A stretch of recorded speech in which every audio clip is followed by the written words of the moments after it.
Story 1. The Peculiar Case of the Stolen Doorknobs. On a quiet spring morning in 1936, residents of a small Midwestern town woke up to a most peculiar discovery.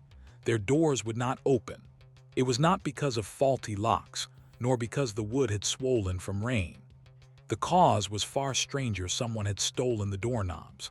Dozens of homes, one after another, had been stripped of these small but essential fixtures, leaving people trapped inside their own houses. You can imagine the chaos. Housewives shouted from upstairs windows, children pounded on locked doors, and neighbors gathered on porches with puzzled expressions. Who would want doorknobs? Why take them in the dead of night? This crime, while comical at first glance, soon became one of the most frustrating mysteries for both residents and the police. The town's economic struggles during the Great Depression, scarcity of metals, black market trade in scrap brass, police methods of the time, and interviews from newspaper accounts. I'd explore early suspects, local pranksters, traveling peddlers, or even desperate scrap collectors. The narrative will build a vivid picture of the community, its paranoia, and the sheer oddity of waking up without a way to open your own home. As the investigation unfolded, detectives began tracing pawnshop records and visiting junk dealers in nearby counties. They interviewed dozens of townsfolk, from suspicious tinkers to resentful tenants who had grudges against landlords. Yet the case grew stranger with every lead. The doorknobs were not showing up in sales, nor were they melted down. It seemed they had simply vanished into thin air. By midsummer, theories abounded. Was it a single thief with an eccentric obsession? Or was this some coordinated effort tied to an organized scrap metal trade? Some whispered that it was an inside job, perhaps disgruntled townsfolk staging their own protest against landlords or authorities. The peculiar crime left the town with a haunting question. In a world already struggling through poverty and unrest, what kind of person or what kind of plan would drive someone to steal the very knobs that opened doors? The town had grown restless. By the end of that strange spring, more than 50 households had reported missing doorknobs. The sheriff's office, already underfunded and understaffed during the lean years of the Great Depression, now faced daily ridicule. Newspapers across the state had begun running jokes about the town without doors. Yet, beneath the laughter, there was unease. Crime in the Midwest was usually tied to bank robbers, bootleggers, or farm theft. This case was different. It was intimate, absurd, and unsettling. Investigative pressure. Sheriff Amos Whitaker, a man more accustomed to disputes over stolen chickens, found himself the unlikely face of the investigation. His deputies canvassed neighborhoods, interviewed night watchmen, and even tried setting traps with decoy doors fixed with shiny brass knobs. But no thief came. Local gossip swirled. Some residents whispered that the thief was no human at all, perhaps a drifter with odd compulsions, or even a ghostly prankster. But the sheriff leaned on hard evidence. Knobs were pried loose cleanly, sometimes with tools that suggested mechanical skill. This was not vandalism born of anger, but a practiced theft. The scrap metal theory. It was during a town hall meeting that the first serious theory emerged. An elderly machinist pointed out that brass, a common material for doorknobs, was valuable during the Depression. Scrap metal yards in Chicago, St. Louis, and even Kansas City were paying by the pound. Could the thief be gathering brass for resale? The sheriff dispatched deputies to neighboring towns, checking pawnshops, scrap dealers, and itinerant tinker wagons. They found no suspicious stockpiles. Dealers swore that no one had tried to sell bulk quantities of doorknobs. Still, the theory lingered. In an age when people melted down pots, pans, and even church bells for profit, it was not impossible. But why only this town? Why systematically strip homes, and in such silence? Suspects emerge. Attention soon turned inward. One man in particular drew whispers: Lester "Nobby" Callahan, a handyman known for his peculiar fondness for fixing locks. He had once been caught stealing spare parts from a hardware store. Neighbors recalled how he lingered around homes late at night, claiming to check hinges for friends. When the sheriff questioned Callahan, he denied everything. His workshop was searched, but only a few broken latches and old skeleton keys were found. Nothing tied him directly to the rash of thefts. Another figure of interest was the local landlord, Mr. Harold Brinks. Known for his stern rules and frequent disputes with tenants, some suggested he might have staged the thefts himself to force tenants to pay for replacements. But again, evidence was thin. An expanding mystery.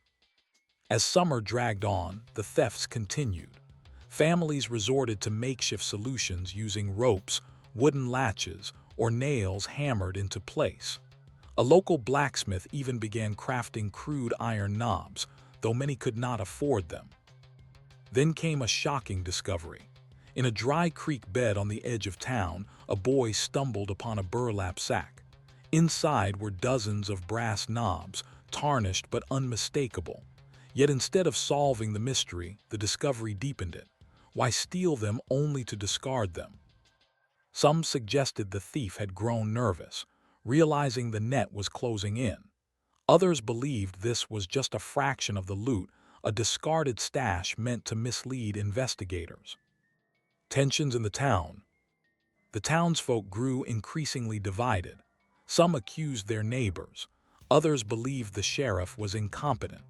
Tensions spilled into church sermons, market stalls, and even the schoolyard. The doorknob thief had, in a sense, stolen more than hardware, he had stolen trust. Sheriff Whitaker, now desperate, sought help from county investigators. They promised to send a detective experienced in tracking unusual theft rings. This detective, it was whispered, had once solved a case involving stolen cemetery gates.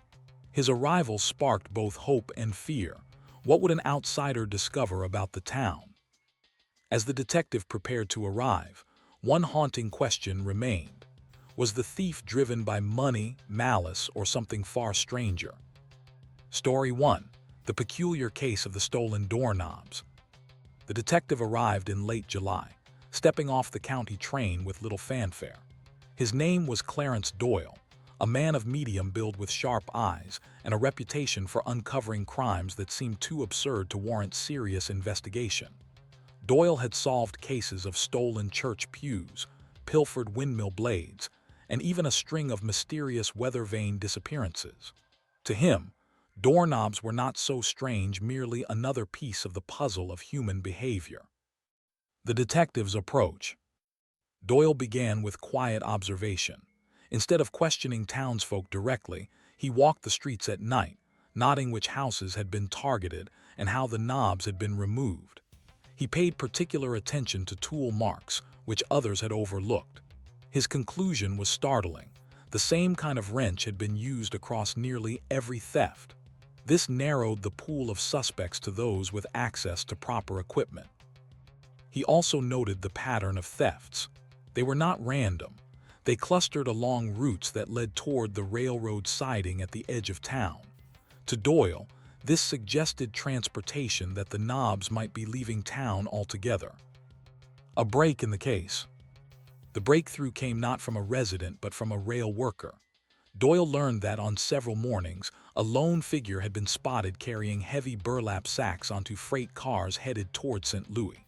The worker assumed it was farm produce or coal scraps, but when Doyle pressed, the description was familiar. Lester "Nobby" Callahan, the handyman long suspected but never proven guilty. Armed with this lead, Doyle obtained a warrant to search the freight depot. There, hidden behind stacks of hay, he discovered 2 more burlap sacks filled with brass knobs, carefully polished and ready for shipment. The arrest.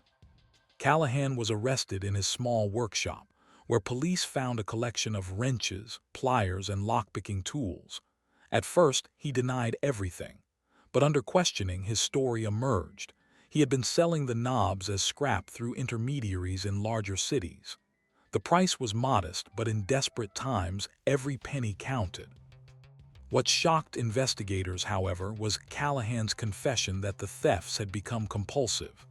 "I didn't just need the money," he reportedly said. "I liked the way people talked about it, the mystery of it. Nobody cared who I was before. Now, everyone's doors depend on me." Trial and sentencing. The trial was swift. Callahan was convicted of theft and vandalism, though some townsfolk argued that the sentence, 5 years in state prison, was too harsh for what they considered a strange prank gone too far.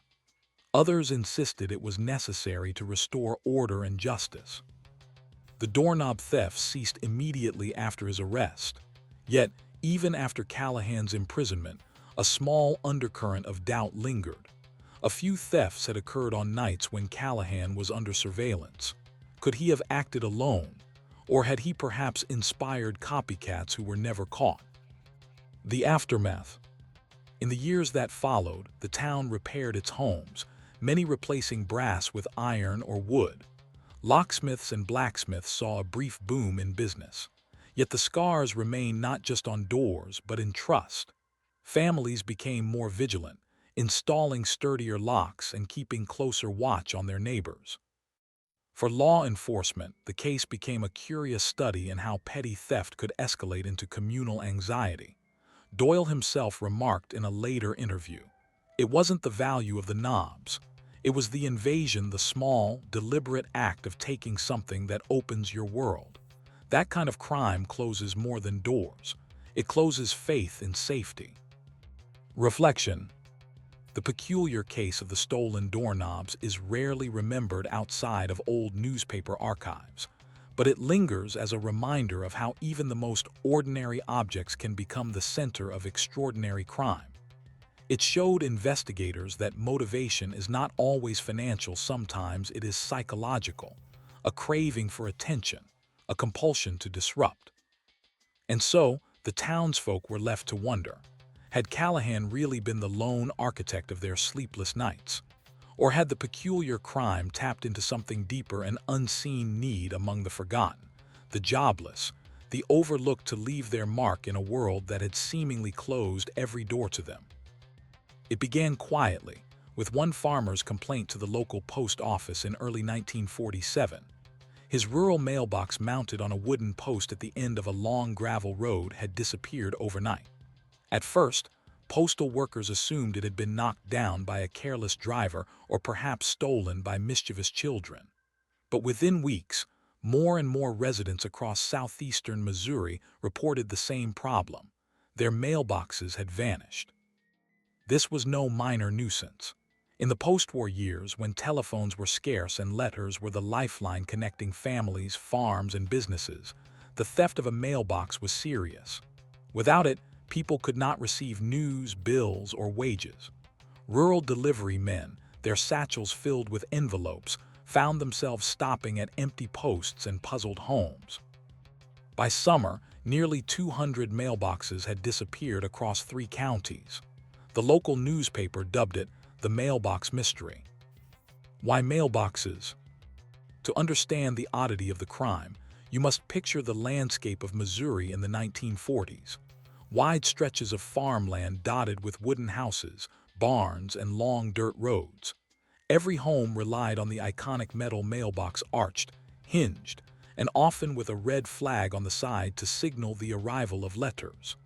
These mailboxes were more than containers, they were symbols of connection. Stealing them was not just inconvenient. Under federal law, it was a crime against the United States Postal Service. And that meant the mystery was not merely local, it had the weight of Washington behind it. Local theories. As the theft spread, theories bloomed like weeds. Teenage pranks. Some believed it was just local boys seeking fun, ripping mailboxes from their posts in the dark. But why take hundreds across multiple towns and with such consistency? Scrap metal hunters. Others suggested the thieves were after steel. Post-war scrap drives had left a lingering hunger for metal, but dealers insisted no one had sold them bulk quantities of boxes. Personal vendettas. Still others whispered of grudges. Was this the work of neighbors feuding over land? Was someone targeting specific families? Yet no pattern could be found in the victims. Rich farms, poor homesteads, schoolteachers, and storekeepers alike all were struck. The investigators step in. Local sheriffs, overwhelmed, turned to postal inspectors. These agents were a curious breed, half detectives, half bureaucrats tasked with protecting the integrity of the mail. They fanned out across Missouri, interviewing residents, checking pawn shops, and even tracing delivery routes for signs of ambush. But the thefts kept coming. Entire roads lost every mailbox in a single night, as though an invisible hand swept them clean. For the farmers, frustration grew into anger. One man nailed a sign to a fence post where his mailbox had once been. "To the thief, may your letters never reach you." A strange clue. The first true lead came when a fisherman along the Black River spotted something glinting beneath the water. Wadding in, he found 3 bent mailboxes, their doors rusted shut. Soon, children began finding others along creek beds, in abandoned wells, even hidden in cornfields. Why steal mailboxes only to dump them? The postal inspectors now faced a maddening contradiction. The crime seemed deliberate, yet the spoils were discarded carelessly. Community on edge. By late autumn, the mailbox bandit had become a kind of folk legend. Parents warned children not to stay out late. Farmers kept watch by lantern light, and rumors spread that the bandit was part of a traveling carnival that had passed through the state, or perhaps a disgruntled ex-postman exacting revenge. The case might have remained a curiosity, fodder for barbershop jokes and church sermons, had it not been for one alarming development. A mail carrier discovered that letters private, personal, and sometimes containing money orders had been stolen along with the boxes. Thefts that once seemed like pranks now pointed to something darker. Someone was intercepting communication itself. And that raised a chilling question: was the mailbox thief working alone? Or was there an organized group, harvesting the secrets of Missouri's rural families? By winter of 1947, the thefts had spread beyond the original 3 counties.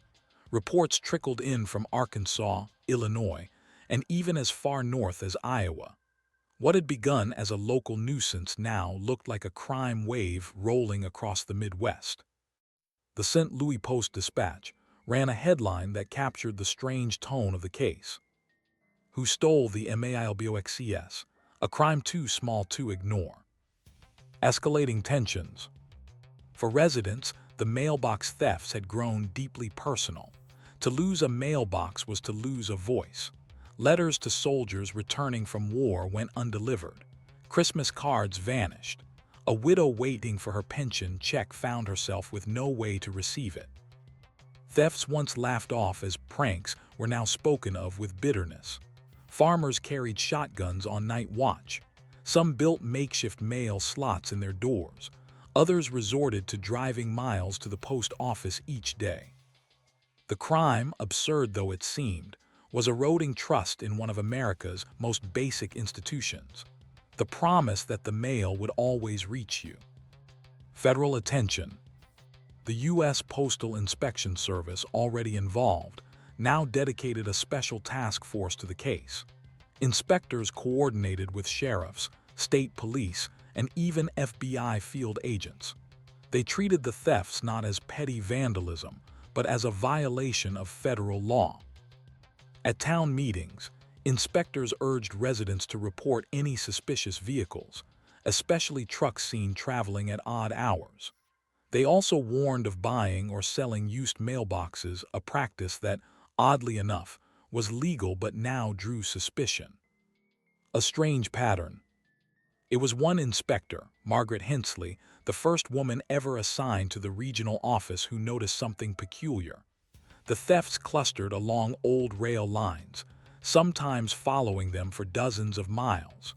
Could the thief be moving with the rail system, striking communities in sequence? Hensley's insight changed the investigation. Now, instead of searching randomly, inspectors mapped out thefts against rail timetables. They began to suspect the culprit might be a transient, someone hopping freight trains and stealing mailboxes as they traveled. Early suspects. Several drifters were picked up and questioned, but none could be tied conclusively to the thefts. One man was caught with a sack of metal scraps that included mailbox fragments, but he insisted he'd found them discarded and was only selling them for food money. Another suspect, a carnival worker, was rumored to have bragged about taking mail from the mailless. But again, no physical evidence linked him to the crime. The inspectors faced a maddening reality. The thefts were widespread, seemingly coordinated, yet almost impossible to prove. Community theories. Theories spread faster than facts. Some swore the thefts were part of a communist plot, a way to disrupt American communication in the early years of the Cold War. Others insisted it was the work of local rivalries, with one community trying to humiliate another. A few even blamed the post office itself, suggesting a secret scheme to force residents to buy new, regulation-compliant boxes.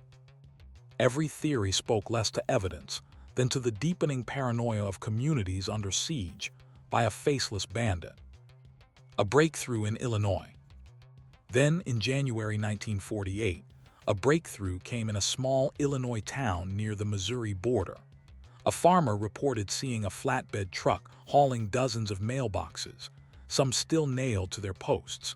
He assumed at first it was a government truck collecting damaged boxes, but when inspectors followed the lead, they discovered the truck belonged to a scrap dealer who could not or would not explain the source of his load. Under questioning, the dealer admitted he had been buying mailboxes from a man who delivered them by the dozen. The man's description matched that of a vagrant known only as Red, a tall figure with a shock of ginger hair who drifted between towns. Red, the dealer said, had boasted that there was money in mail, even if you don't read it. The inspectors now had a suspect vague, elusive, but finally within reach. A new fear. But as the manhunt for Red began, inspectors stumbled on something far more troubling. Among the discarded boxes pulled from rivers and fields, they found letters opened, rifled through, and sometimes missing altogether. This was no longer about scrap metal. The thefts now pointed to mail fraud, identity theft, and stolen money orders. The consequences stretched far beyond inconvenience. As one inspector wrote in a memo, "We may be chasing not a prankster, but the beginnings of an organized racket." The question that now haunted both investigators and residents was stark. Was Red just a petty thief, or the front of something much larger? By early 1948, the hunt for the mysterious figure known as Red dominated the investigation. Postal inspectors circulated sketches across Missouri, Illinois, and Arkansas. A tall man with wiry build, red hair, and a crooked smile. But Red was a drifter, blending into the world of boxcars, flop houses, and roadside taverns. Tracking him was like chasing smoke. The pursuit. The break came in February when a night watchman in Cape Girardeau spotted a man prying a mailbox from its post with a crowbar. When confronted, the figure dropped the box and fled, leaving behind a sack containing 4 others. Inside one mailbox was a half-opened letter, the money order missing. The description matched Red. Within days, inspectors and local deputies coordinated a raid on a riverfront warehouse where Red was rumored to sleep. They found scraps of bent metal, empty envelopes, and a stack of burlap bags. But Red had slipped away, vanishing into the maze of freight cars and coal yards. The chase intensified. Reports of sightings came from as far as Memphis, then back again in Missouri, then across the Mississippi in Illinois. It seemed wherever a cluster of mailboxes disappeared, Red's shadow followed. The capture. Finally, in March 1948, Red was cornered. Inspectors tracked him to a boxcar outside St. Louis. After a brief scuffle, he was subdued. Inside his belongings were 50 stolen letters, a handful of money orders, and a crowbar streaked with chipped paint. Red's real name, they discovered, was Earl Red McAllister, a 34-year-old drifter with a record of petty theft stretching back a decade. He admitted to stealing mailboxes across multiple states. His motive was twofold: scrap value and the chance to steal letters containing money. But when pressed on why he took so many only to dump them in rivers and fields, McAllister reportedly shrugged. "Sometimes I just liked watching folks squirm without their mail." The trial. McAllister was charged under federal law with obstruction of the mails, theft, and fraud. His trial drew crowds, some angry, others curious. The courtroom heard testimony from farmers who had lost pensions, widows who missed letters from sons, and inspectors who logged thousands of hours chasing the thief. McAllister showed little remorse. At one point he even smirked and said, "All that fuss over a few boxes, you'd think I'd stolen gold." The judge disagreed. McAllister was sentenced to 10 years in federal prison, a stern reminder that tampering with the mail was no laughing matter. The aftermath. With McAllister's arrest, the wave of theft stopped almost overnight. Communities slowly replaced their mailboxes, this time securing them with heavier bolts and sturdier posts. Some families painted names and addresses in bold letters, as if to reclaim their place in the world after months of silence. For the Postal Inspection Service, the case became a training example.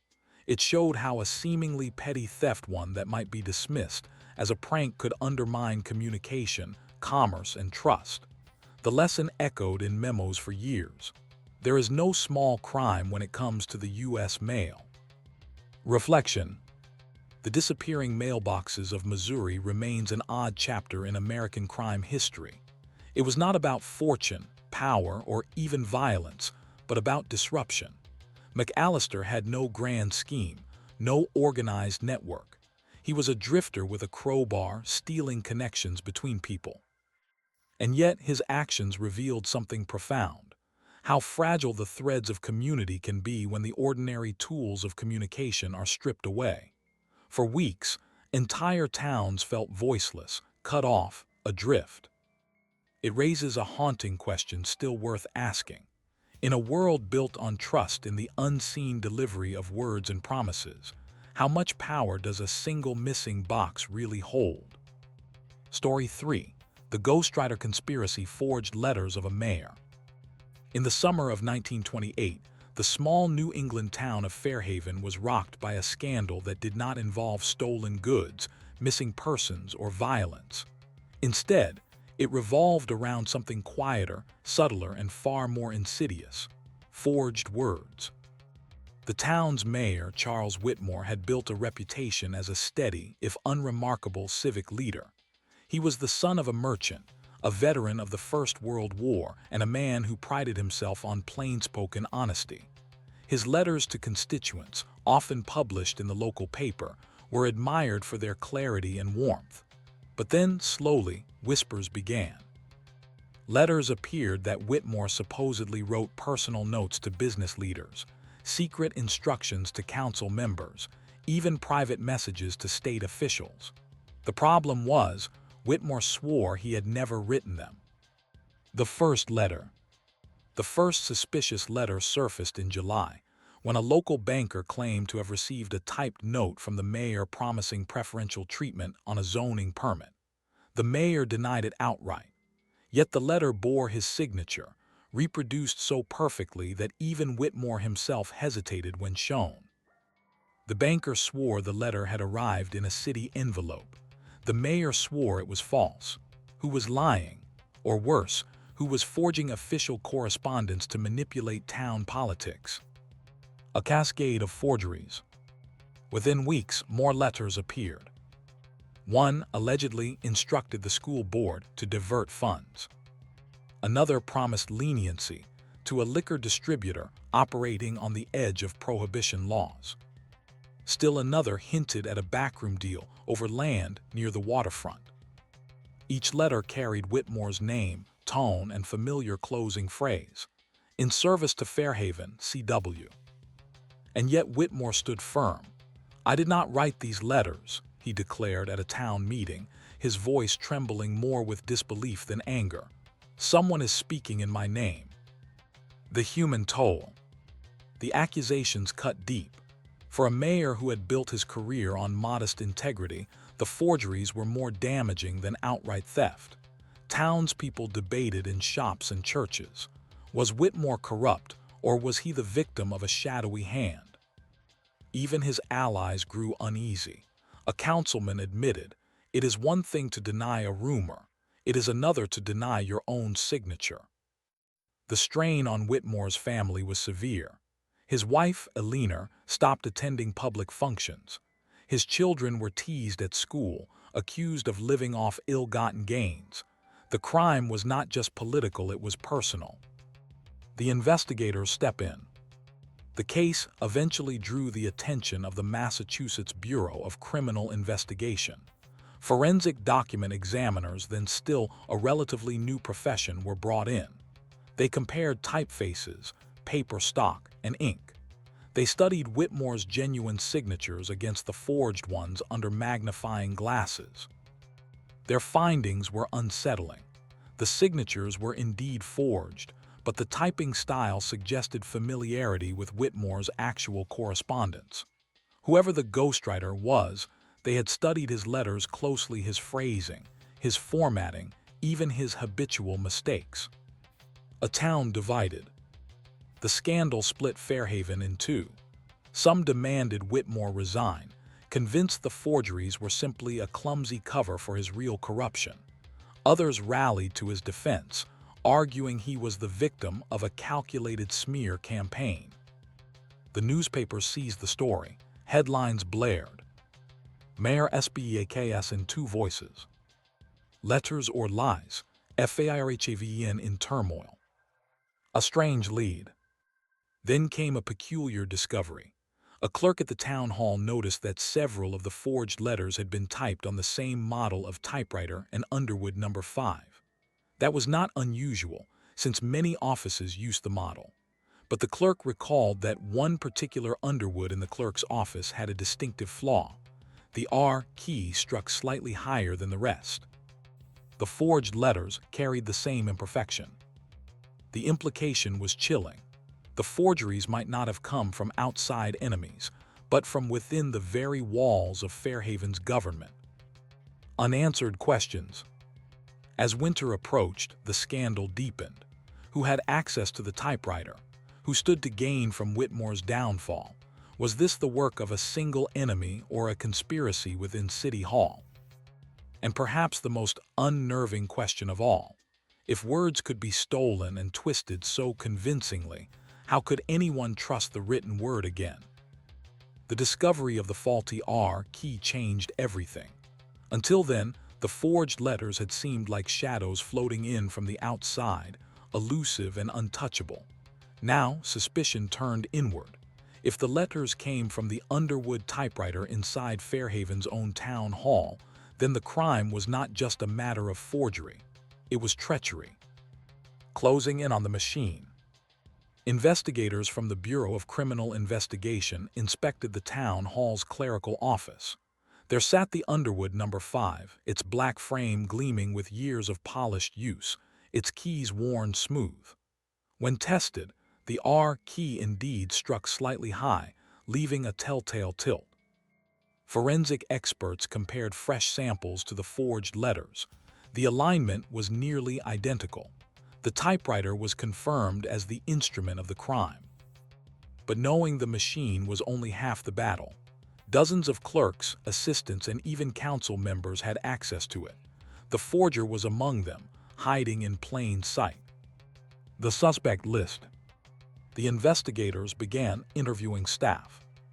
Edgar Hollies, the senior clerk, was meticulous, almost obsessive about records.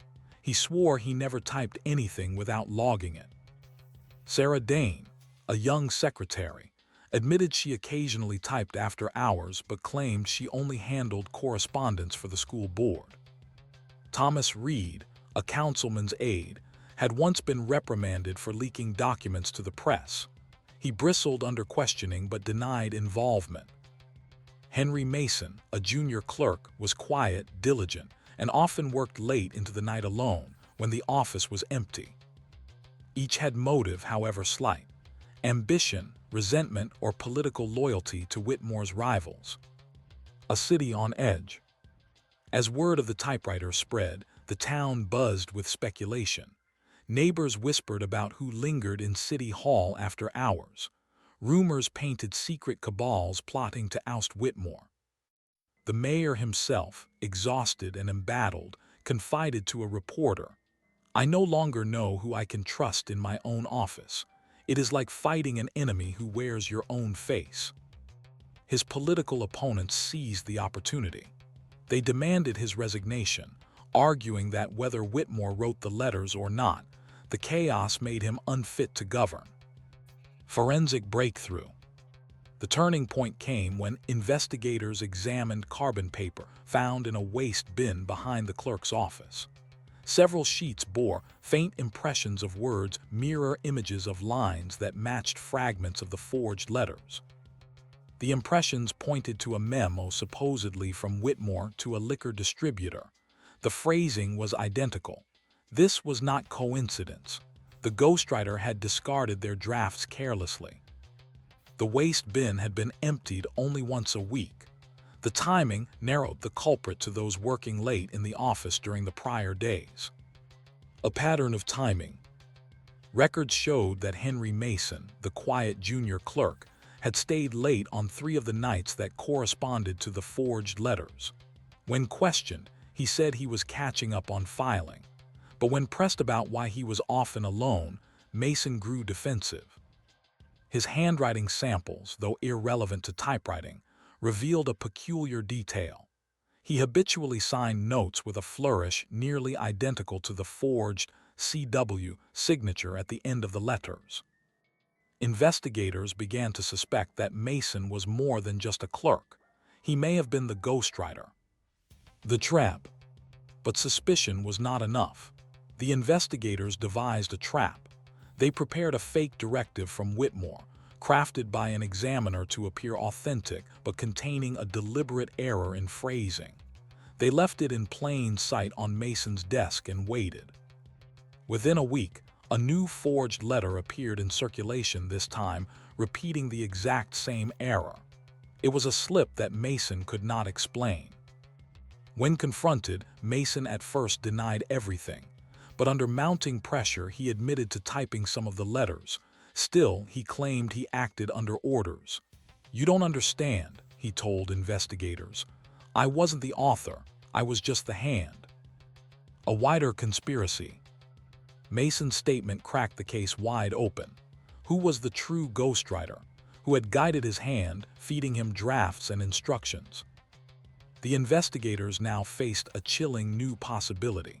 The forgeries were not the work of a lone clerk, but part of a deliberate campaign. Someone higher up, perhaps even sitting in council chambers, had orchestrated the scandal. Unresolved shadows. As winter turned to spring, Fairhaven remained divided. Mason was dismissed and charged with forgery, but his claim of taking orders hung like a cloud over the town. Had he lied to shield himself from blame, or had he been the puppet of a larger conspiracy? The question gnawed at the townsfolk. If their mayor's words could be stolen so easily, who truly governed Fairhaven, the man elected, or the hidden hand behind the ghost-written lies? The arrest of Henry Mason, the junior clerk, was not the end of the affair, it was merely the beginning of its unmasking. Though he confessed to typing the forgeries, Mason insisted he had not authored them. He described himself as a pair of hands following instructions delivered in hushed tones, often slid to him on scraps of paper. Investigators believed him. Mason lacked the political savvy or personal gain to mastermind a scandal of this scale. The ghostwriter, it seemed, was still in the shadows. Unraveling the conspiracy. Investigators retraced Mason's routines. They discovered he often stayed late only after meetings between Mayor Whitmore and the town council had ended. Witnesses recalled seeing him speaking quietly with Councilman Thomas, Reed, a man long rumored to be ambitious beyond his station. Reed, the same aide once reprimanded for leaking documents, now emerged as the central suspect. When questioned, Reed dismissed the idea as absurd, but investigators soon uncovered damning evidence: drafts of letters in his handwriting, disguised but unmistakable, tucked into a notebook in his office. He had written the words that Mason later typed. The motive became clear. Reed had hoped to ruin Whitmore's credibility and pave the way for his own political ascent. By sowing doubt in the mayor's honesty, Reed positioned himself as a truth-teller, ready to step in once Whitmore was disgraced. The trial. The trial that followed gripped Fairhaven. Reed was charged with conspiracy, forgery, and attempting to defraud the public. Mason, already facing charges, turned state's witness, testifying that Reed had fed him drafts and promised him promotions if he cooperated. The courtroom drama played out like theater. Whitmore, pale but resolute, testifying about the pain of seeing words attributed to him that he had never spoken. Eleanor Whitmore, the mayor's wife, wept openly during cross-examination. Reed, however, remained defiant. "I sought only to reveal corruption," he claimed, even as the evidence mounted. The jury was unmoved. Reed was convicted and sentenced to 6 years in state prison.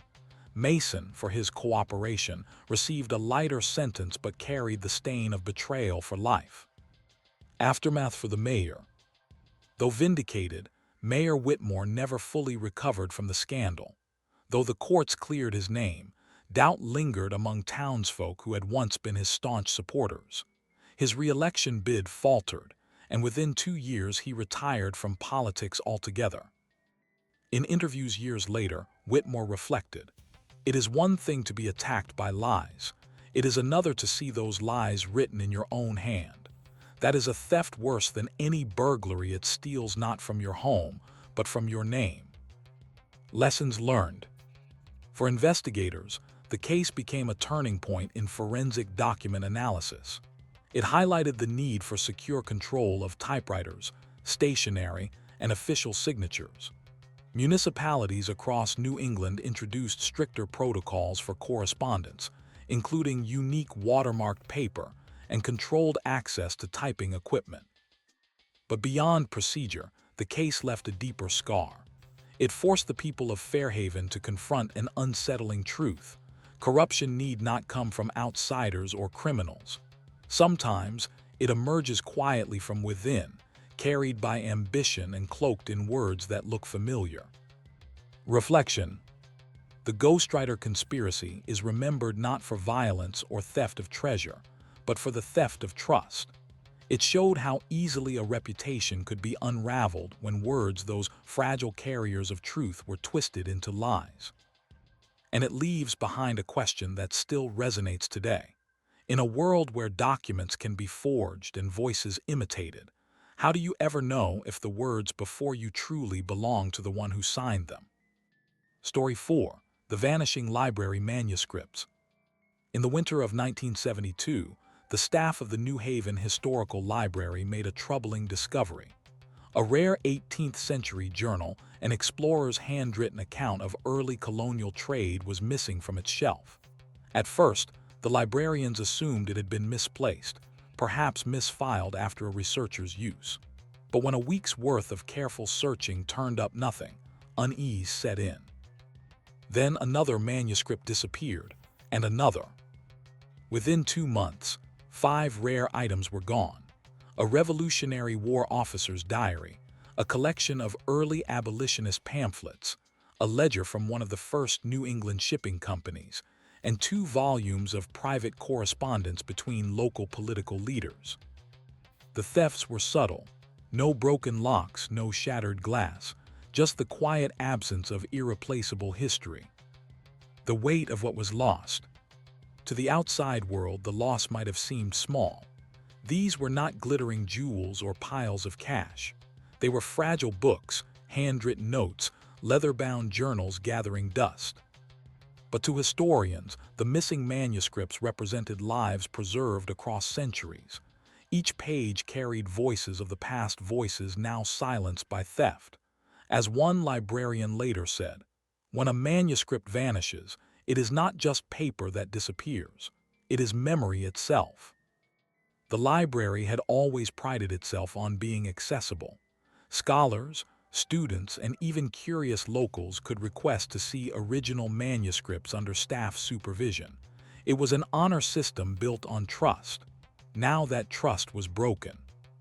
First suspicions.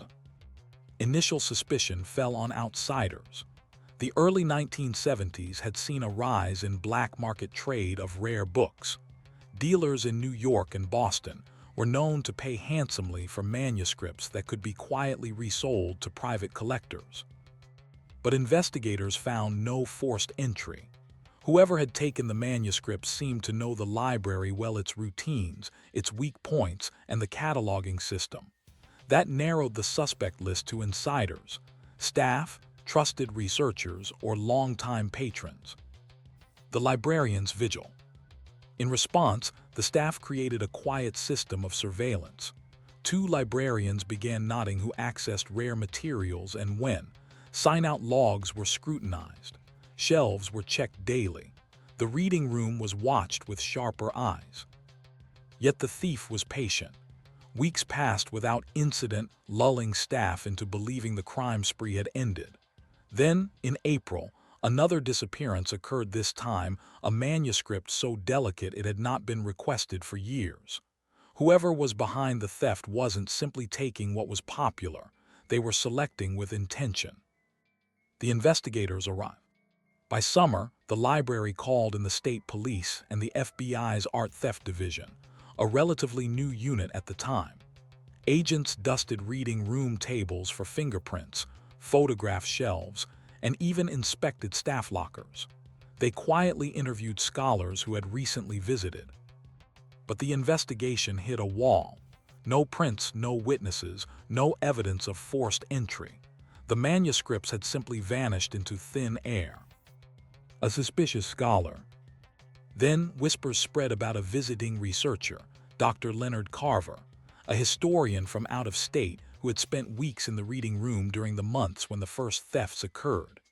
Carver was well-mannered, soft-spoken, and always asked to review the most valuable items. One librarian recalled how he often requested multiple manuscripts at once, taking notes furiously before handing them back. His reputation as a rising academic star gave him credibility. Yet some staff felt uneasy. He lingered too long, asked probing questions about catalog systems, and seemed to know exactly what the rarest holdings were. Carver left town shortly before the investigation intensified. When agents tried to contact him, they discovered he was no longer at his listed university. His trail had gone cold. Community unease. News of the thefts eventually leaked to the press. The Hartford Courant ran the headline, "History Stolen. Vanishing Manuscripts Baffle Investigators." The public was shocked. Local schools that relied on the library for lessons in history felt betrayed. Donors who had entrusted family papers to the archives feared their heirlooms would vanish next. The library board faced fierce criticism. How could such priceless items be so vulnerable? The haunting question. For the staff, the thefts became personal. Every time a shelf looked thinner, a pang of dread followed. Was another piece of history gone?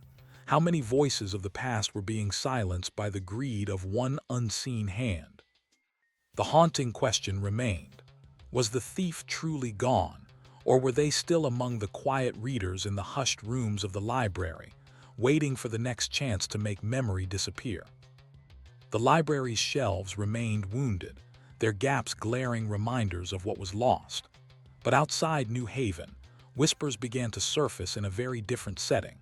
The rare book trade. In dimly lit shops in Boston and New York, collectors spoke of unusual manuscripts quietly being offered for sale, items that sounded remarkably similar to those missing from the historical library. Following the paper trail, FBI agents began canvassing book dealers. Most were wary. In the rare book world, provenance, the record of ownership, was everything. A manuscript with unclear origins was a risk, both legally and reputationally. Yet the lure of profit was strong. One Boston dealer, when pressed, admitted he had been approached by a man offering revolutionary-era diaries. The seller, he said, had a scholarly air, soft-spoken, precise, carrying himself more like a professor than a thief. He went by the name Dr. Leonard Carver. The FBI now had confirmation. Carver was not merely a suspect. He was the likely architect of the thefts. Carver's vanishing act. Tracing Carver proved difficult.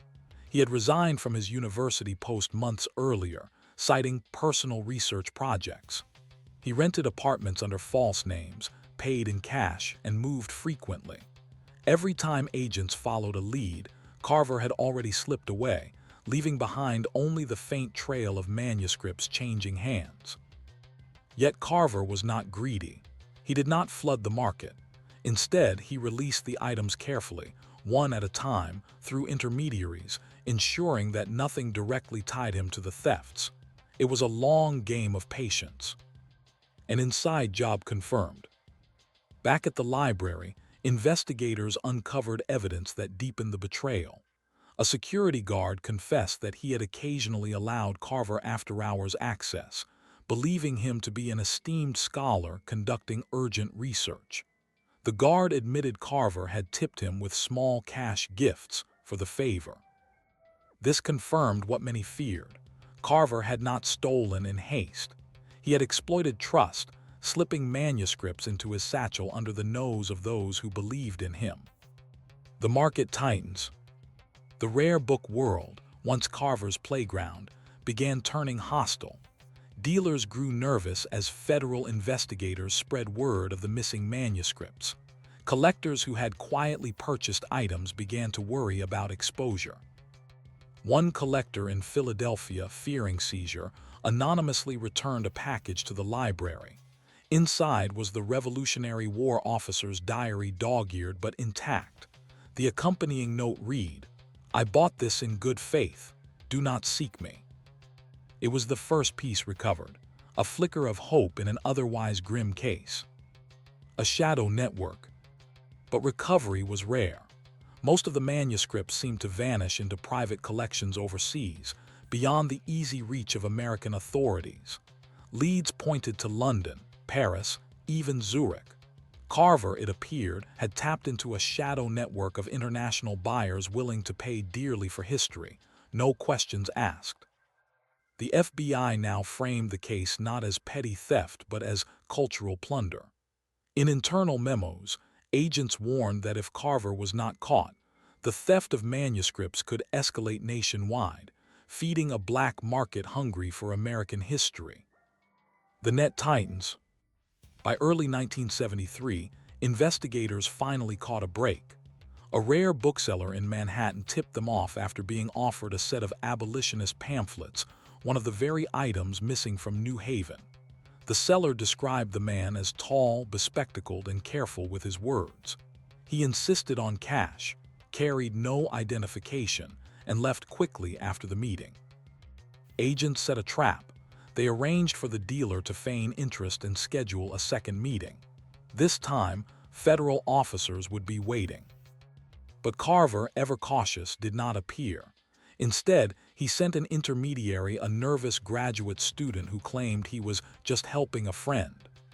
The student, once confronted, admitted Carver had recruited him, offering generous payments for simple errands. Carver had outmaneuvered them again. The library in crisis. Meanwhile, the New Haven Historical Library faced a crisis of reputation. Donors hesitated to entrust their collections. Scholars whispered that the institution had failed in its duty of stewardship. The head librarian, speaking to the press, tried to defend the staff. "We placed our faith in scholarship. We believed that to preserve knowledge was to share it, and that faith was exploited." It was not just manuscripts that had been stolen. It was the very principle of access, the idea that history belonged to all, not just the wealthy few who could hide it in private collections. The unsettling question.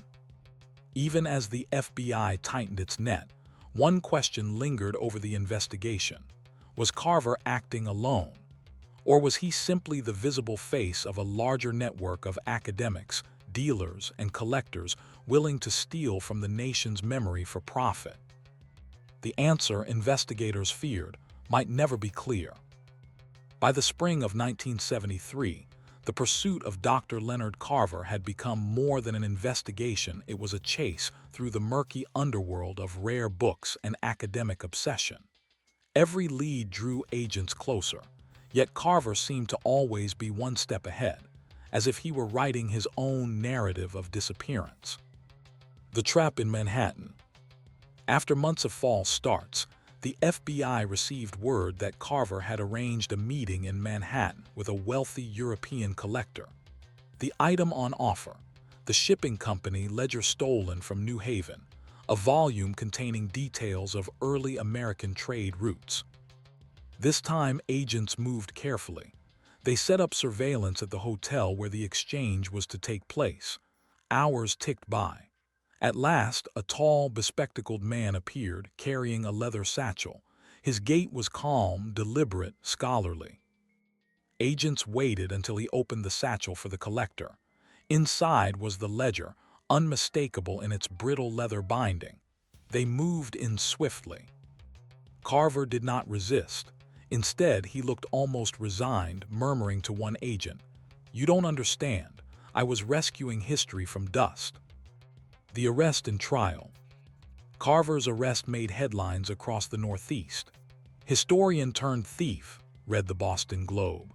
At trial, prosecutors laid out the evidence: stolen manuscripts, falsified sign-in records, and testimony from the graduate student he had used as a courier. Carver's defense painted him not as a criminal but as a misguided idealist. They claimed he sought to preserve documents that libraries neglected, to place them in the hands of collectors who valued them. But the jury was unmoved. The manuscripts were not his to take. He was convicted of interstate transportation of stolen property and sentenced to 7 years in federal prison. Recovery and loss. Some manuscripts were recovered. The ledger seized at his arrest returned to New Haven. The abolitionist pamphlets surfaced in a private collection and were donated back anonymously. Yet others, like the Explorer's Journal and volumes of correspondence, were gone for good, swallowed into the private vaults of collectors who never surfaced. The library, though relieved at partial recovery, never fully healed. Each gap on the shelf was a permanent wound, a silence where voices of the past had once lived. The aftermath in academia. Carver's case sent shockwaves through the academic world. Universities and archives tightened security, limiting access to fragile documents, requiring multiple staff to supervise researchers, and introducing watermarking and photographic records. Yet quietly, some scholars admitted a strange sympathy. Carver had embodied an uncomfortable truth, that the guardians of history often lacked the funds or will to preserve it properly. He had crossed a line, but the line had been tempting. As one historian remarked, he was a thief, yes, but he was also a mirror, showing us how vulnerable our heritage really is. Reflection. The vanishing library manuscripts remain a haunting tale of how theft is not always measured in money or jewels. Sometimes it is measured in memory. Carver did not wield a gun or break a lock. He wielded trust, curiosity, and access. And so the case leaves a lasting question. Who should control the fragile pages of history, the public institutions meant to guard them, or the private collectors who claim to value them most? In the end, perhaps the true loss is not only the manuscripts that vanished, but the open spirit of libraries themselves, now forever wary, their trust in scholars shadowed by suspicion. Story 5. The Case of the Exploding Tooth Powder. In the spring of 1910, residents of Philadelphia began reporting something strange, something at once absurd and terrifying.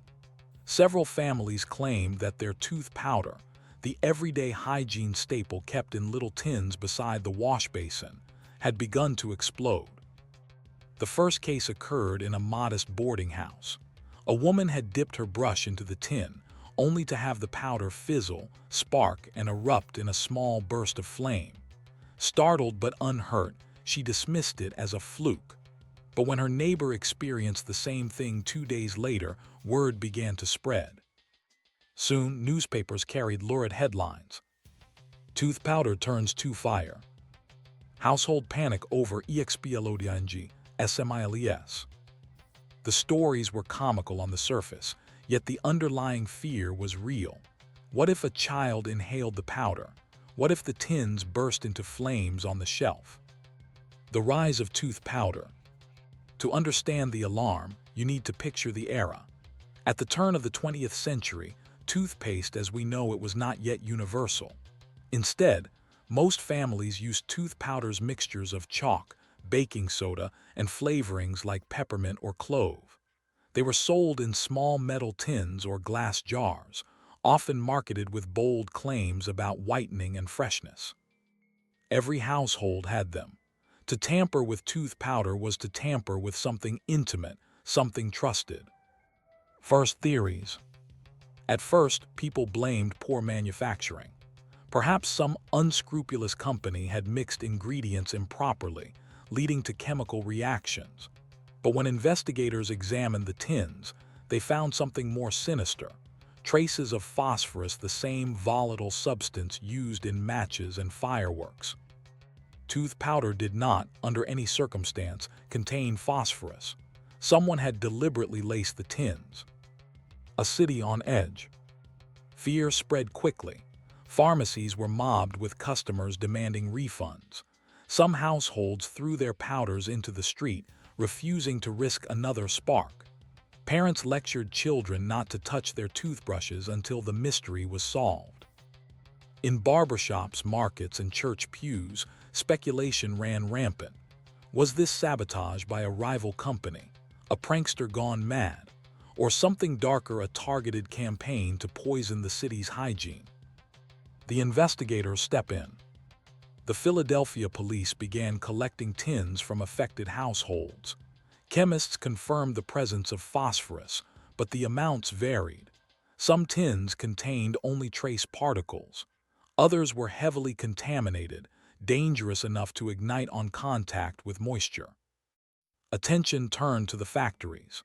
Tooth powder was manufactured by several competing companies in the region, ranging from large outfits to small local apothecaries. Inspectors toured the facilities, tested ingredients, and interviewed workers. One factory in particular drew suspicion: the Jefferson Dental Company. Several of the contaminated tins traced back to its brand. Yet the company insisted it was innocent, blaming counterfeiters who might be packaging fake products under its name. A peculiar pattern. As more cases emerged, a peculiar pattern appeared. The contaminated tins were concentrated in boarding houses, hotels, and poorer neighborhoods. Wealthier families, who often bought imported powders or higher-end brands, were largely unaffected. This led investigators to consider whether the crime was not merely about sabotage, but about class. Someone, it seemed, was deliberately targeting the city's working poor. A suspect emerges. The first real lead came from a druggist who recalled a man attempting to return several tins of Jefferson powder, claiming they were spoiled. The man was tall, thin, and nervous, with ink-stained fingers that suggested clerical work. The druggist, suspicious, refused the return. Days later, one of those very tins surfaced in an explosion report. Police now believed they were dealing with a saboteur distributing doctored tins through the city's pharmacies and shops. The community reaction. The scandal gripped Philadelphia. Editorials demanded swift justice. Ministers denounced the unknown culprit as an enemy of health and decency. Cartoonists lampooned the affair, drawing caricatures of smiling men whose mouths spewed sparks like fireworks.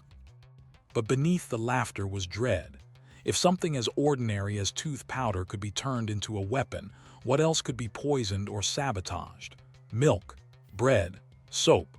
The safety of daily life felt suddenly fragile. The unanswered question. By midsummer, the city was on high alert. More tins were found, more explosions reported, though thankfully no one had been seriously injured. The saboteur remained elusive, their motives unclear. And the question that hung over every wash basin was the same. Who would wage war on something as small, as personal, as the brushing of one's teeth? The panic over tooth powder deepened as the summer of 1910 wore on. Explosions, though often small, continued to rattle households. The newspapers fed the frenzy, weaving lurid tales of fiery toothbrushes and midnight saboteurs. But for investigators, the case was no joke. Somewhere in Philadelphia, someone was deliberately tampering with a daily necessity, and they needed to be stopped. Following the distribution, police and chemists traced contaminated tins back through shopkeepers and wholesalers. The trail led again and again to the Jefferson Dental Company, the mid-sized manufacturer already under suspicion. Jefferson, though reputable, had recently lost market share to rivals offering newer paste formulations. Could they have resorted to sabotage, or were they themselves victims of counterfeiting? When investigators searched Jefferson's factory, they found no phosphorus, no tampered stock, and no irregularities in the raw materials. Still, whispers lingered. Jefferson's rivals suggested the company might be staging accidents to discredit competitors or even planting evidence to disguise its own failings. The powder war, it seemed, was as much about business as crime. Rivalries and resentments. At the time, Philadelphia's dental supply industry was fiercely competitive. Dozens of small firms battled for customers in a rapidly growing urban market. Advertisements promised whiter teeth, fresher breath, and even cures for bad digestion. Some companies accused others of false claims. Others whispered about bribed pharmacists or stolen formulas. The exploding powder now became ammunition. Jefferson's competitors used the scandal to paint the company as unsafe. Jefferson retaliated by claiming its rivals were planting contaminated tins to ruin its reputation. Caught in the middle were ordinary citizens, brushing their teeth with fear. A suspicious clerk. Then came a breakthrough. A factory worker at Jefferson remembered a former clerk, an odd, meticulous man named Albert Kramer, who had left the company months earlier after a bitter dispute over wages. Kramer had been outspoken about Jefferson's corruption and often muttered about taking revenge. More troubling, he had worked in inventory, giving him access to packaging and distribution records. He would have known where the shipments went and how to infiltrate the supply chain. Investigators dug into Kramer's background. He had no prior criminal record, but neighbors described him as reclusive, with a fascination for chemicals. His boarding house room, when searched, contained books on pyrotechnics and a small quantity of phosphorus. It seemed they had found their saboteur. Kramer's motives. When questioned, Kramer denied everything. He admitted he despised Jefferson but insisted he had never tampered with tooth powder. Yet investigators pressed him on his chemical supplies, his bitterness, and the matching distribution patterns. Under pressure, he confessed partially. He admitted to slipping altered tins into shop shelves, but not to harm people. "I wanted them to panic," he said. "I wanted Jefferson to fall." Kramer claimed he had only meant for the powder to fizzle, not explode. He described it as a spectacle, a kind of industrial revenge. But the evidence told a harsher story. The phosphorus he used was dangerously unstable, and several households had narrowly avoided injury. The city reacts. News of Kramer's arrest hit Philadelphia like a storm. Headlines called him the tooth powder terror. Editorials debated his motives. Was he a madman, a disgruntled worker, or a pawn in the broader rivalries of the dental trade? Jefferson, though vindicated in part, was badly damaged by the scandal. Consumers lost faith, sales plummeted, and competitors quickly filled the void. Kramer's revenge had succeeded in destroying his former employer, though at the cost of his own freedom. The courtroom drama. At trial, prosecutors argued that Kramer had endangered the public with reckless malice. They called witnesses who described the explosions in vivid detail: sparks flying, flames leaping from wash basins, children screaming in terror. The defense painted Kramer as a bitter but harmless crank, a man whose actions were foolish rather than truly evil. They emphasized that no one had been seriously injured. In the end, the jury convicted him of reckless endangerment and product tampering. He was sentenced to 5 years in prison, a stern warning in an era when consumer protection was only beginning to take shape. A shaken industry. The scandal left lasting marks. Philadelphia's dental companies adopted stricter oversight, adding seals, tamper-proof lids, and clearer records of distribution. Nationally, the case was cited in debates leading to stronger federal regulation of consumer goods, laying groundwork for what would become modern safety standards. An unsettling reflection. But the deeper fear lingered, that something as intimate and ordinary as brushing one's teeth could be turned against you.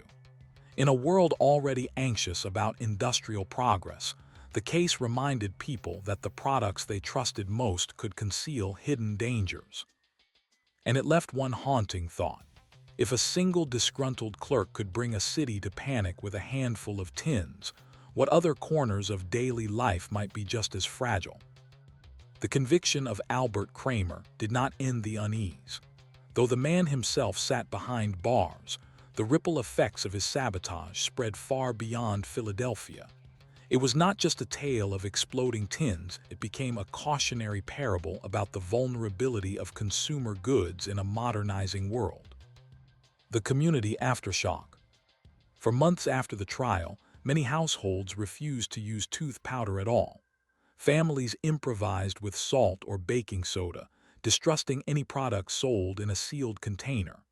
Boarding houses and hotels began posting signs assuring guests their hygiene products were certified safe. The newspapers, quick to mock the panic in the early days, now reflected on how close the city had come to disaster. Had Kramer been more reckless or more ambitious, the results could have been fatal. A child inhaling phosphorus dust might not have survived.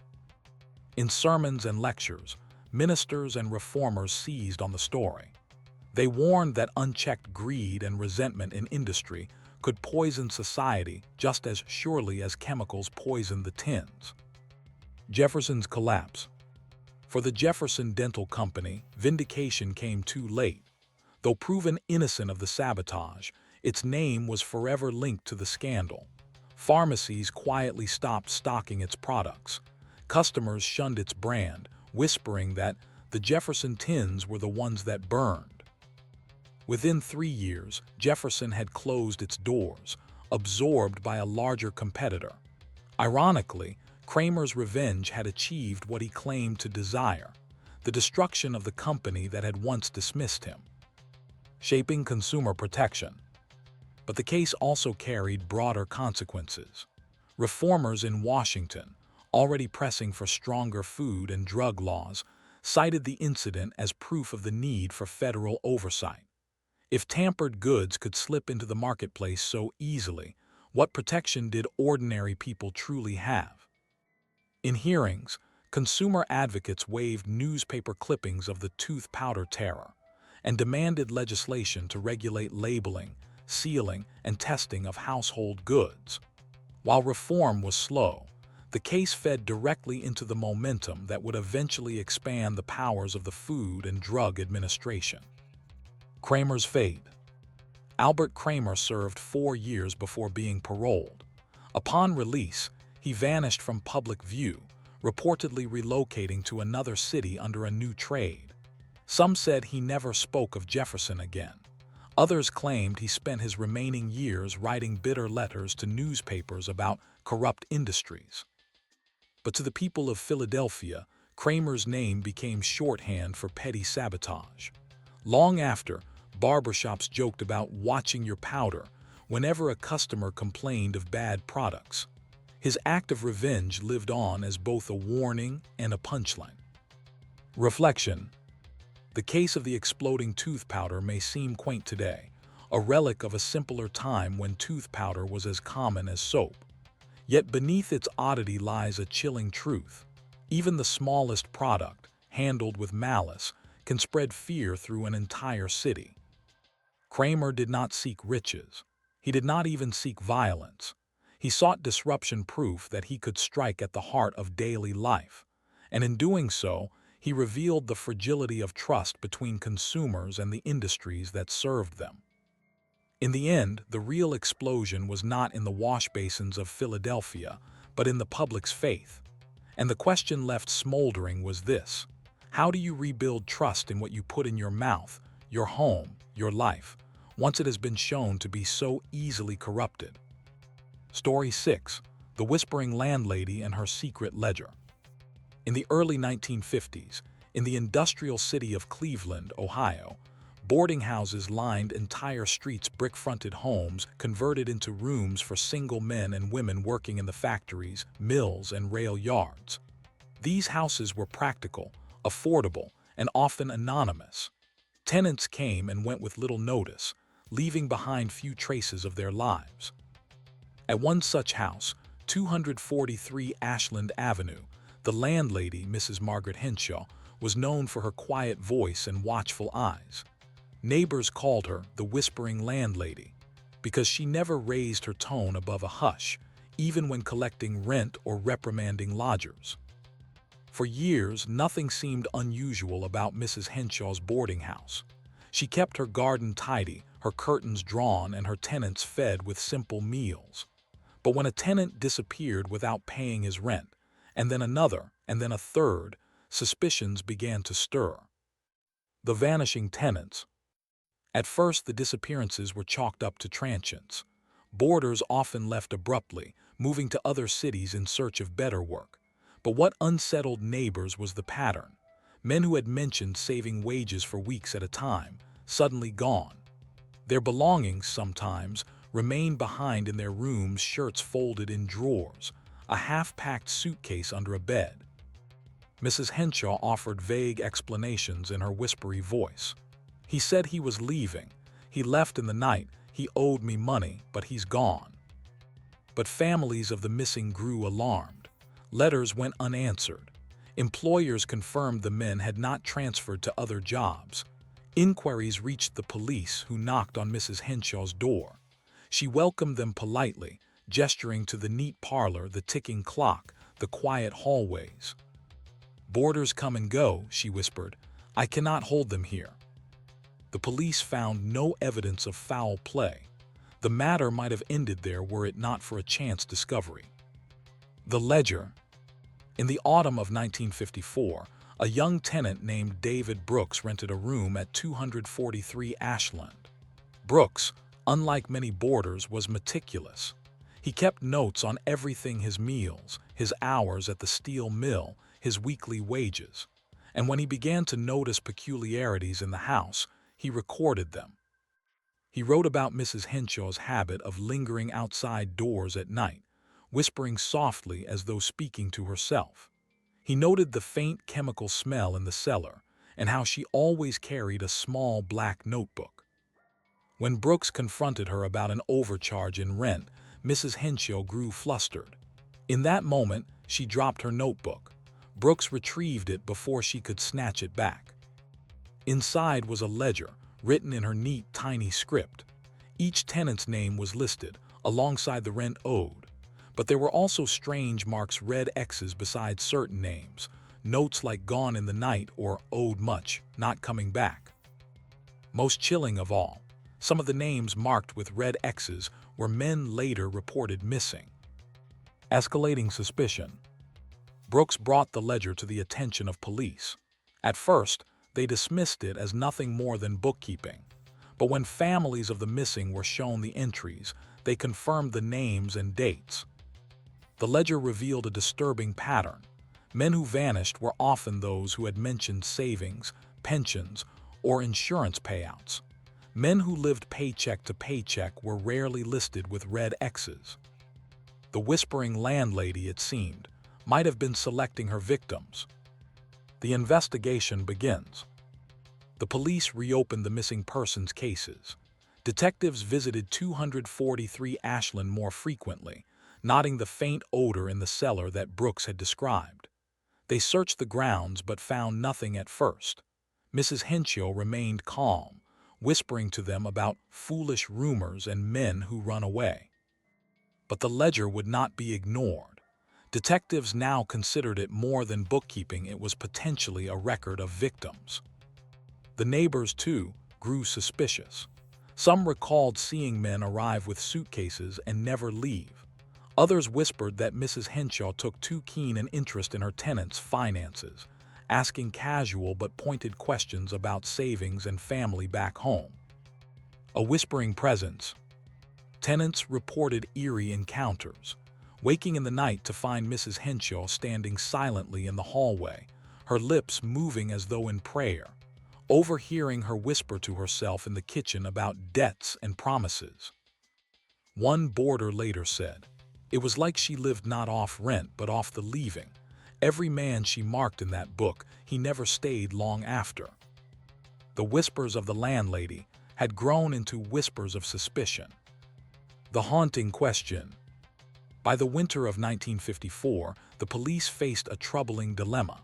They had no bodies, no direct evidence, only a ledger, strange smells, and a string of vanished men. Was Mrs. Henshaw a calculating predator, or merely a meticulous bookkeeper with unfortunate coincidences? And if she was guilty, what had become of the missing men whose names bore her silent, red-marked judgment? The police could not ignore the ledger. Its pages carried the names of too many missing men, marked with those unsettling red X's. Yet suspicion was not evidence, and Margaret Henshaw, with her whispery voice and calm demeanor, carried on her daily routines as if nothing were amiss. Detectives decided they needed to look closer, much closer. The cellar. The first target of investigation was the cellar. Tenants had long complained of the faint chemical odor that lingered there, sharp and acrid. Mrs. Henshaw explained it away as cleaning supplies or pest control. But when detectives descended with lanterns and shovels, they found patches of earth that looked recently disturbed. They began digging. At first, nothing surfaced but clay and coal dust. But a few feet down, they uncovered fragments, scraps of cloth, a broken belt buckle, and what looked like the rusted edge of a pocket knife. No bodies, not yet, but enough to raise alarm. Mrs. Henshaw, questioned again, whispered, "Boarders throw things away. Why do you dig for ghosts?" Witnesses speak. As news of the cellar search spread, former tenants came forward with unsettling stories. One recalled overhearing Mrs. Henshaw coaxing a boarder into sharing details about his life insurance policy. Another remembered seeing her carry steaming mugs of cocoa to tenants late at night, though few recalled drinking them more than once. A third described how Mrs. Henshaw insisted on collecting rent in cash only, often urging tenants to pay a little ahead if they could. Patterns began to emerge. Men who spoke of savings or policies vanished soon after. Their belongings were either sold cheaply at pawn shops or absorbed into the household, folded neatly into linen closets or tucked into trunks. The ledger's shadow. Detectives scrutinized the ledger again, this time with a forensic accountant. They noticed something chilling. Next to certain red X's, there were faint notations of amounts, figures that aligned suspiciously with insurance payouts or last known wages. It appeared that Mrs. Henshaw had not only tracked rent, but also financial details, as though she kept a tally of what could be gained from each man's disappearance. A breakthrough. The investigation finally broke open when a tenant, David Brooks, the same man who first found the ledger, fell ill after drinking tea Mrs. Henshaw offered him. Brooks, suspicious, refused a second sip and instead brought the cup to police. Tests revealed traces of arsenic. The evidence was undeniable. Police moved swiftly, arresting Mrs. Henshaw in her parlor as she sat knitting by the fire. She did not protest. In her whispering voice, she only said, "Some debts can't be left unpaid." The trial. The courtroom was packed as prosecutors laid out their case. They presented the ledger as a death list, the arsenic-laced tea as attempted murder, and the cellar artifacts as grim tokens of vanished men. Families of the missing wept as names were read aloud. The defense argued there were no bodies, no direct proof of killings, only suspicion and circumstantial evidence. But the ledger loomed too heavily. Each red X became, in the public's imagination, a gravestone. A divided city. The trial divided Cleveland. Some believed Mrs. Henshaw was a calculating poisoner who preyed on lonely boarders. Others whispered she was merely a scapegoat, a lonely widow whose meticulous notes had been twisted into a sinister story. But her whispers at trial unnerved even her defenders. At one point, when asked why she marked tenants with red X's, she leaned forward and breathed. "They were already gone before I wrote it down. I only keep the record." The haunting question. By the close of testimony, the jury faced a terrible uncertainty. Without bodies, could they truly convict her of murder? Or was she to be held only for attempted poisoning and fraud? And for the families of the vanished men, a deeper question remained unanswered. Where were their sons, their brothers, their fathers? Had they truly run away, as she claimed, or had the whispering landlady written their final line in her secret ledger? The trial of Margaret Henshaw stretched into the spring of 1955. Each day, the courthouse filled with anxious families, curious neighbors, and reporters eager to capture the spectacle of Cleveland's so-called whispering landlady. The ledger lay at the center of it all, its pages displayed like relics. Each neat line of names, each red X, seemed to stare back at the jury as though demanding explanation. The verdict. The prosecution pressed the poisoning charge hardest. David Brooks' testimony about the arsenic-laced tea was irrefutable, and chemists confirmed the presence of poison. That alone could secure conviction. But the broader question, the fate of the vanished men, hovered unresolved. Without bodies, without definitive proof, the jury hesitated. They could not convict her of murder. Yet the ledger, the arsenic, the cellar artifacts all painted a portrait too dark to ignore. After 3 days of deliberation, the jury returned a split outcome.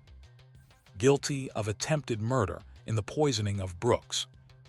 Guilty of fraud for misappropriating tenant belongings. But not guilty of murder for lack of physical evidence. The courtroom erupted, half in outrage, half in relief. Families of the missing wept bitterly, believing justice had only brushed the surface. Mrs. Henshaw, pale and still, whispered as the sentence was read. "Some debts stay unpaid." She was sentenced to 20 years in prison. Prison years. Behind bars, Margaret remained an enigma. Guards described how she whispered to herself constantly, as if reciting a private litany.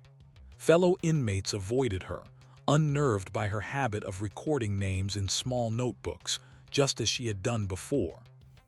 She died in prison in 1962, having served only 7 years after a sudden illness. When her cell was searched, another small notebook was found. It contained lists of names, fellow inmates, guards, and staff, each with marks beside them. The ledger's legacy. After her death, the original ledger from Ashland Avenue was placed in evidence archives, but it continued to haunt Cleveland. For decades, families of the missing pressed authorities to reopen investigations. Some believed bodies were buried deeper in the cellar or hidden elsewhere. Others claimed the ledger itself carried clues to secret graves. The house at 243 Ashland was eventually abandoned, then demolished. Yet whispers lingered in the neighborhood. Children dared one another to step onto the lot at night, claiming they could hear her voice in the dark, whispering names. A reflection on trust. What made the story endure was not only the suspicion of murder but the violation of trust. Boarding houses had been havens for working men, places of rest, routine, and safety. To discover that a landlady, of all people, may have turned predator shattered that trust. Even today, criminologists cite the case as a reminder of how records, ledgers, journals, accounts can serve as both evidence and enigma. Mrs. Henshaw's Book of Names never gave up its full truth. It showed patterns but not proof, whispers but not voices. The haunting question. The story closes with a question that Cleveland never answered. Were the red X's mere symbols of men who left without paying rent? Or were they silent gravestones, marked by a woman whose whispering voice was the last sound her tenants ever heard?